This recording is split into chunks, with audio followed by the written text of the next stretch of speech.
smartphones in general, I mean, that's not new that we've seen the replacement cycle extended, right. and growth in developed markets is certainly not as growing as quickly as it was. And we've seen shipments decline quarter over quarter for the last few quarters towards the end of last year. Samsung, I think, sort of bore the brunt of that, partly because they were in the lead in terms of volume, right? So they were sort of at the head of everything. Apple was sort of a close behind in terms of where they were, but now we're seeing a maturing in markets like the U.S., Europe, and as like Asia rises and other markets rise, they're going for cheaper phones, right? And that's not what Apple or Samsung is known for. That's where we're going. But Samsung has a big fleet of phones. They have a huge fleet, right? Exactly. So they're a better range. place for this than Apple is.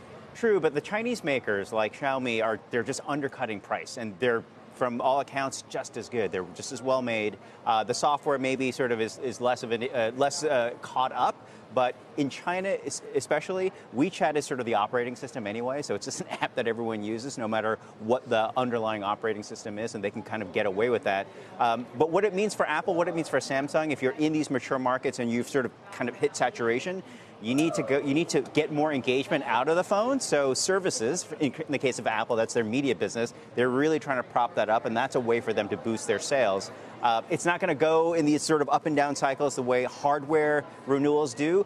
Great thing about services, it's much more predictable. You can sort of see the rise month to month, since it's like recurring revenue typically. They just announced Apple TV and Apple News.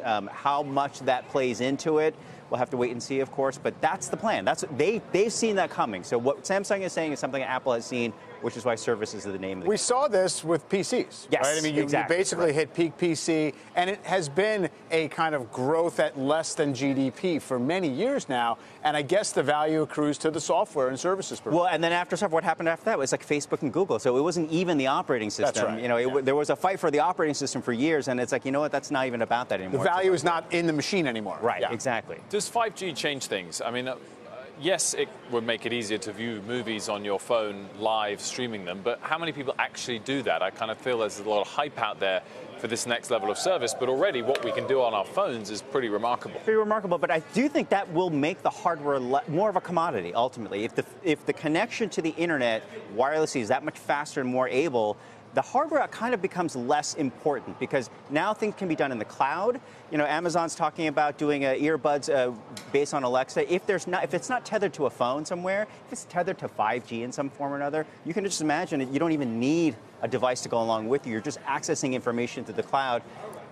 I mean, that's a sort of science fiction scenario, but I think that is the idea. That's what everyone's trying to figure out, is how to keep people connected in this sort of seamless way where the hardware becomes less of a crutch, less of a thing in terms of how much computing power it has.